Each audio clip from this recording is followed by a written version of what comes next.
Hi everyone, welcome to another episode of the Future Included podcast. My name is Richard Cummins and I'm here speaking to another amazing guest today.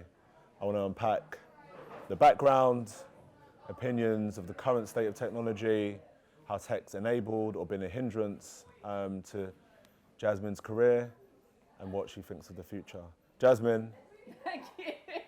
welcome to the episode, Future Included. Thank The you. reason why we're laughing is because I always get Jasmin's name wrong and I pronounce it with a Y. But we're over that now. We're over that. We're on good standing We're and over I won't that, do yeah. it ever again. We're not going to forget now. No. It's okay. Jasmin, welcome Thank to the Future you. Included Thank you podcast. so Great catching up with you today here at the event that we're at. I'd like you to give a quick intro to yourself and then I'm going to proceed with some questions. But yeah, start with a quick intro and the background into what you do. Okay, brilliant. Well, thank you so much for having me. I'm Jasmin. I am a North Londoner, a lifelong North Londoner. My background started in technology space, mostly in search. So supporting in 2012 and 2013, when Old Street was kind of going through this Silicon roundabout version of the US, and we had a lot of fast-paced technology companies growing. I would support them on their team growth, predominantly with software engineers and project managers. From that journey, that was my first kind of like foray into the startup world. And then I went and started my own company. So I started Ohana CBD, which was a CBD skincare company that utilized clinically proven plant-based actives and CBD to produce functional and efficacious skincare. That was from a personal journey. I was diagnosed with MS and CBD was what I chose instead of allopathic medicine. That really helped me. And actually, although there was a lot of regulatory challenges with that business, what it really showed me was actually I had the ability to translate my talent work into the startup world in identifying exceptional talent.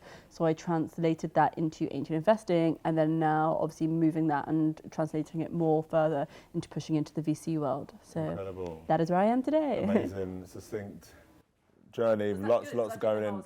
That intro is brilliant, absolutely brilliant.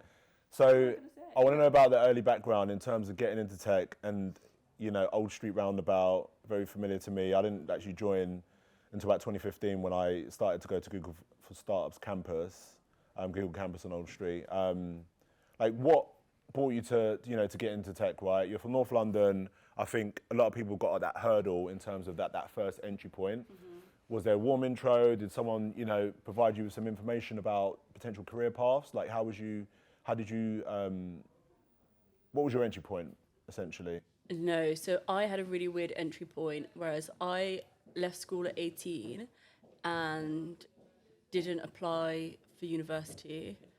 I panicked and got into university through clearing to do politics.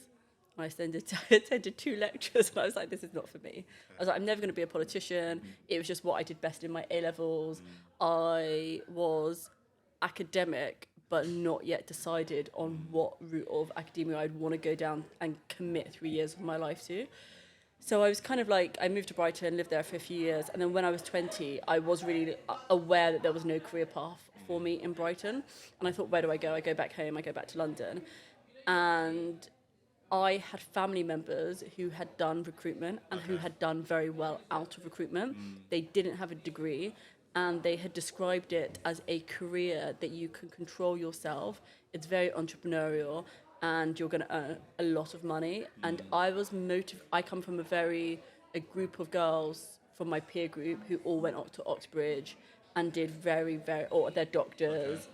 And I was very motivated by money. I was like, it was an insecurity. I was like, how do I prove myself through my career and through my earnings to kind of like sit comfortably with my peers who have gone on and done all these like great things at university. So that's what I was motivated at that time, and that's why I got into recruitment.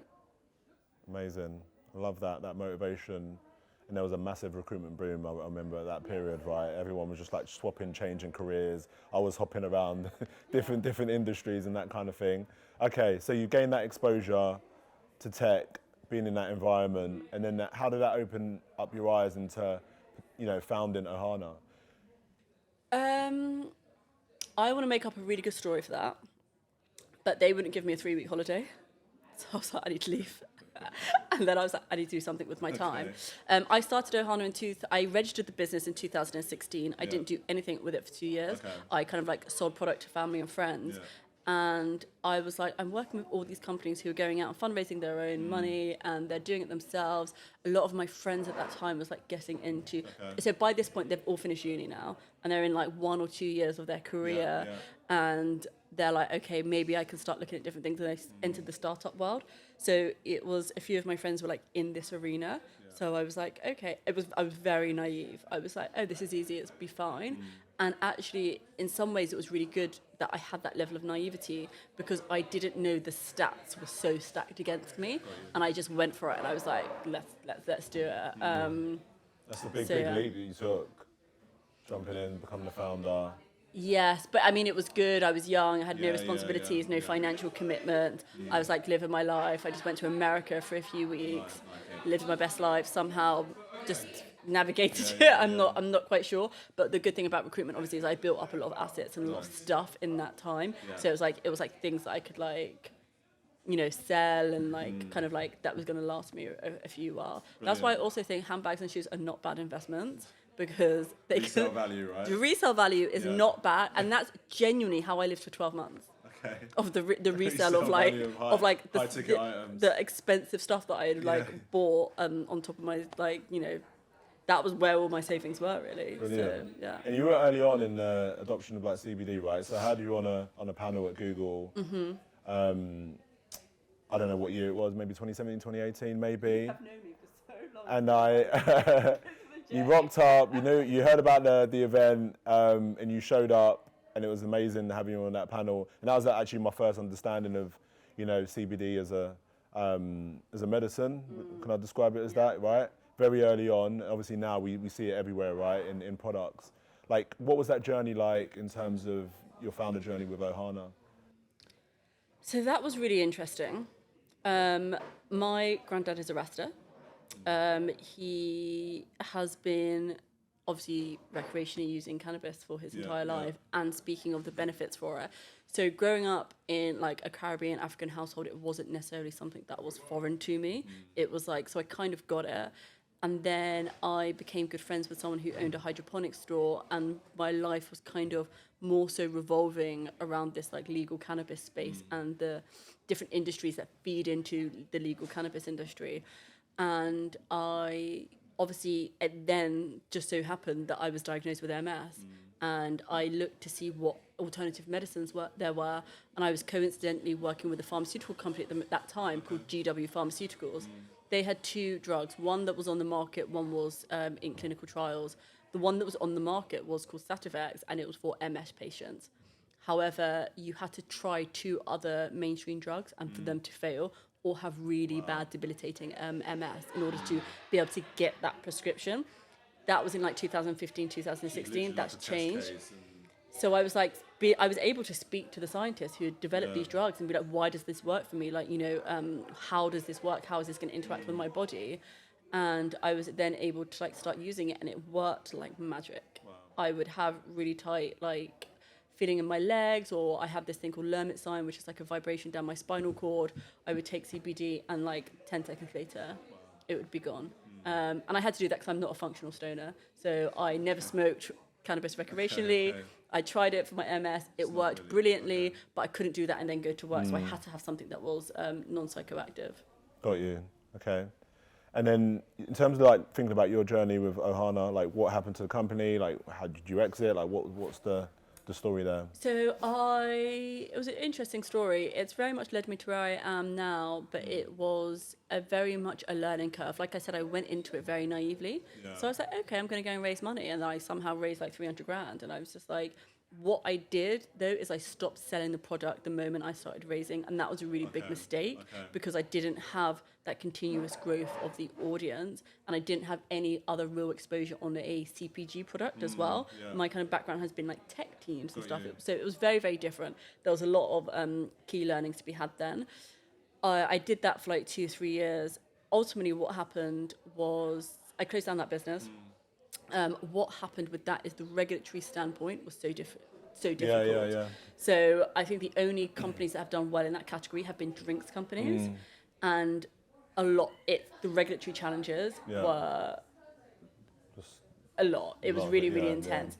And for me, I'm like, I'm pushing ahead. And I did look to pivot the business as well. I was like, you know, I'm interested. The whole thing was spun out of health. So how can I look through health? Yeah. I had done two things. I'd controlled my MS through CBD. Yeah. I had also tracked every symptom I had on a Excel spreadsheet for 18 months and marked it against the weather, my sleep, what I ate, how many steps I did that day, what my stress levels were.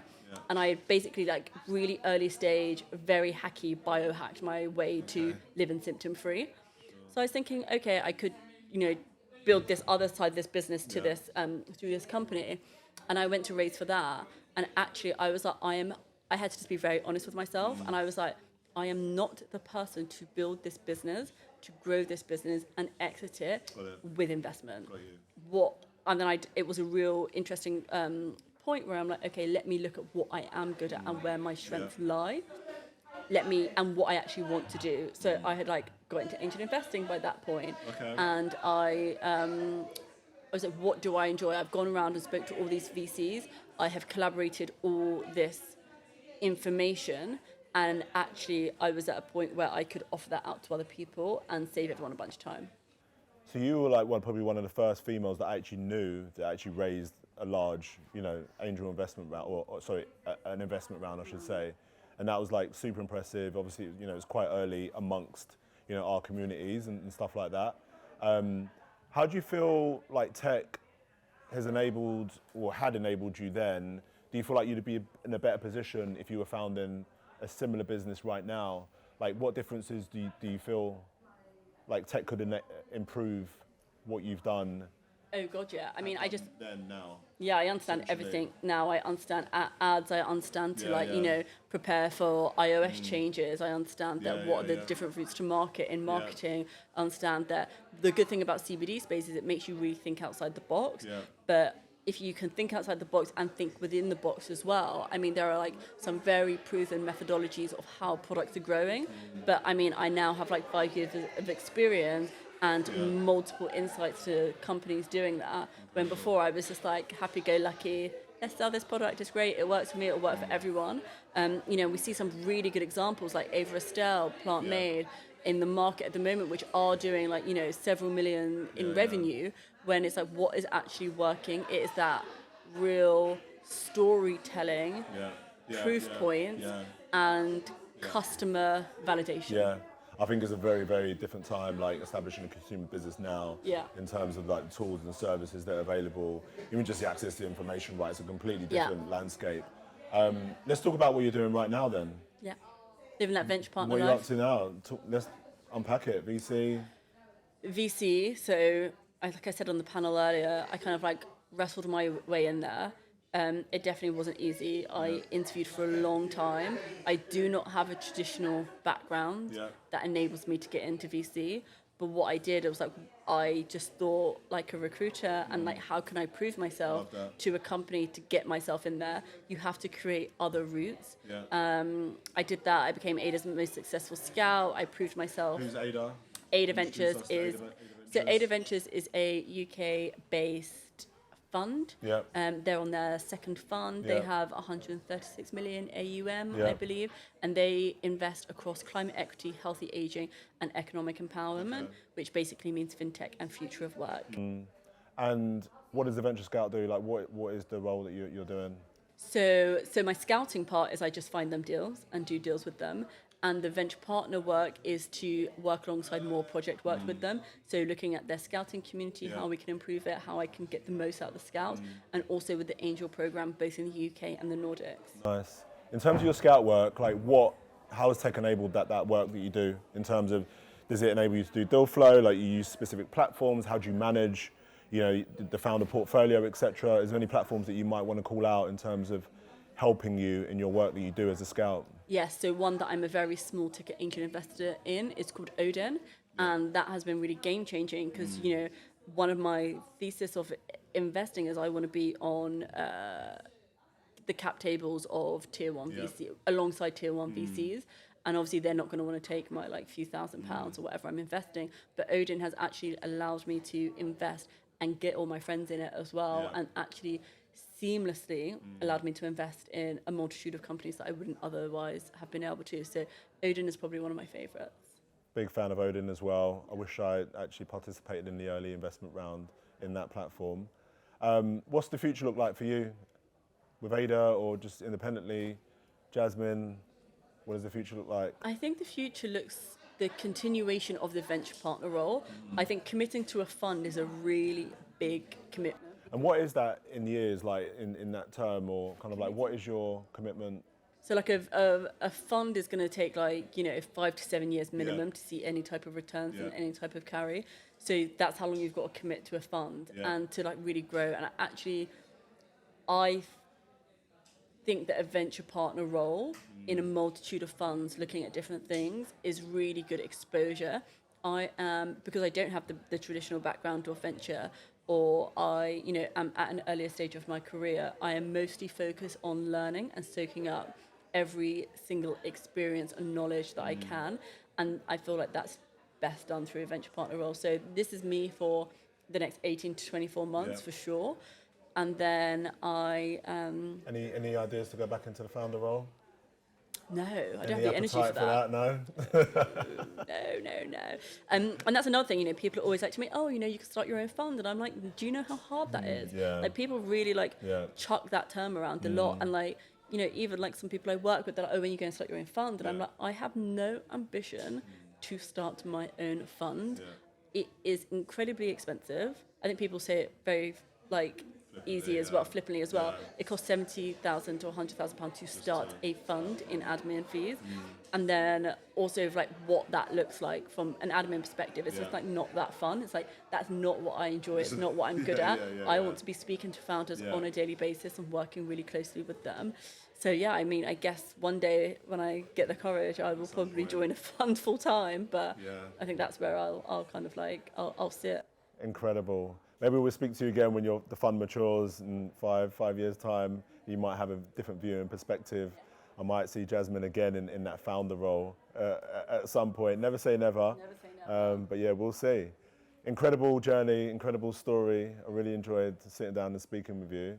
But yeah, all the best on your next journey.